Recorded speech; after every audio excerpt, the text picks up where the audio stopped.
Concepto, propiedades y características del lenguaje. El lenguaje es toda forma de comunicación que emplea el ser humano para expresar su pensamiento, deseo, sentimiento y anhelo. Es un sistema de signos altamente estructurado, dependiente del cerebro. Esta relación es de manera decisiva, siempre va con el pensamiento. Anteriormente hemos sostenido que el lenguaje es una capacidad o una facultad eminentemente humana, que se basa fundamentalmente se basa en la relación universal y doble articulación con el cerebro.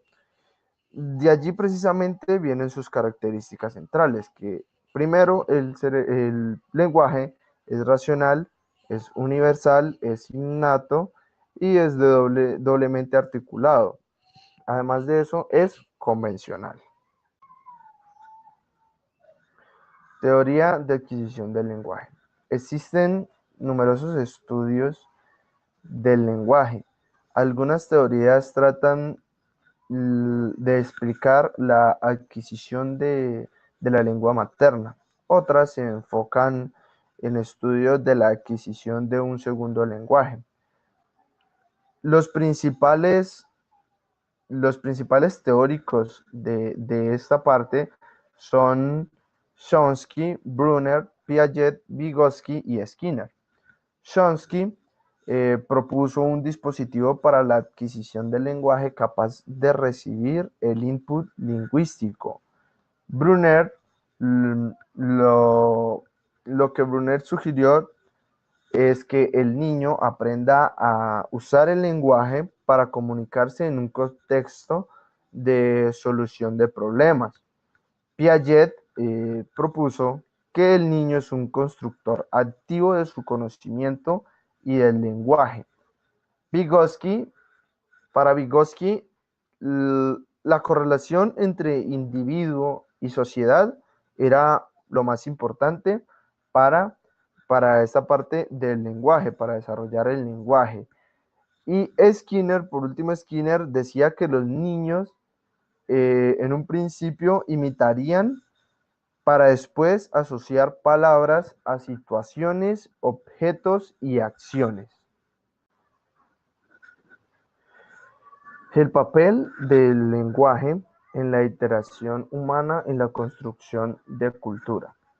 El campo de la comunicación se caracteriza aparentemente por la dispersión de áreas, pero bajo esta dispersión nacen ciertos números de planteamientos que indagan acerca de qué puede atenderse como la comunicación, interrogante que ya formulaba la sociedad griega clásica.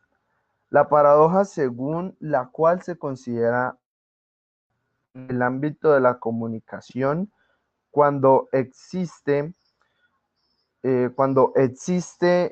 tan antigua tradición relacionada con ella, solo aparece si no se tiene en cuenta que la investigación sobre la cultura y la comunicación de las masas es el resultado de la integración de tan variadas tradiciones y eh, ¿cómo decirlo? Y herencias como las de la filosofía, la sociología y la lingüística, entre otros sectores, objetos de la investigación social y humanística. Elementos del pensamiento, representación mental y aptitudes. Los elementos del pensamiento se refieren a un modelo de pensamiento que ayuda a entender cómo se puede dividir las distintas partes del pensamiento.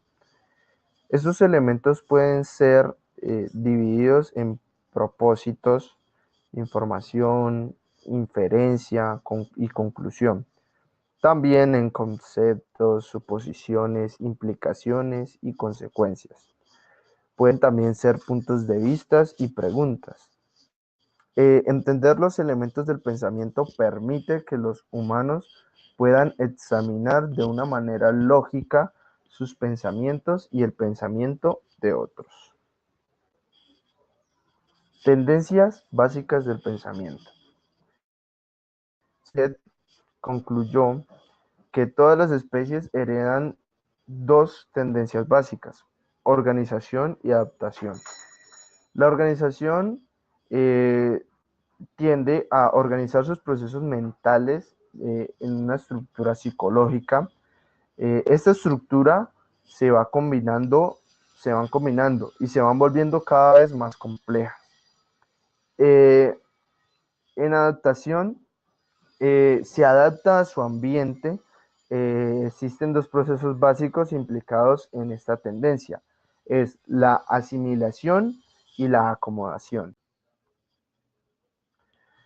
Tipos de pensamiento.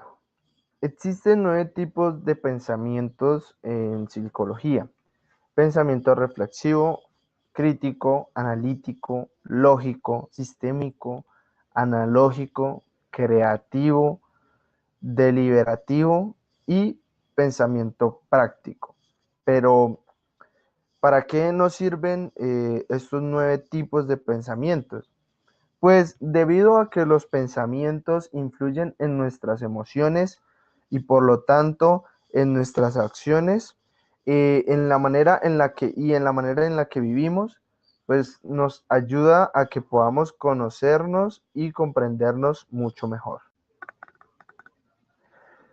Como alteraciones del pensamiento y del lenguaje tenemos la inhibición del pensamiento, aceleración del pensamiento, preservación del pensamiento, disgregación, incoherencia, etc.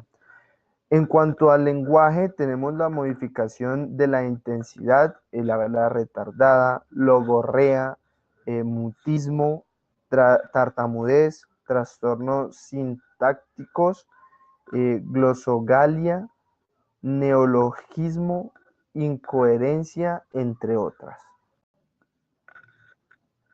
Delimitación conceptual y operacional del constructo inteligencia creativa. Los resultados indican bajas relaciones entre creatividad e inteligencia. No obstante, la relación entre ellos cambia según la conceptualice el constructo de inteligencia. En general, podríamos decir que existe una mayor relación entre la creatividad y la inteligencia múltiple.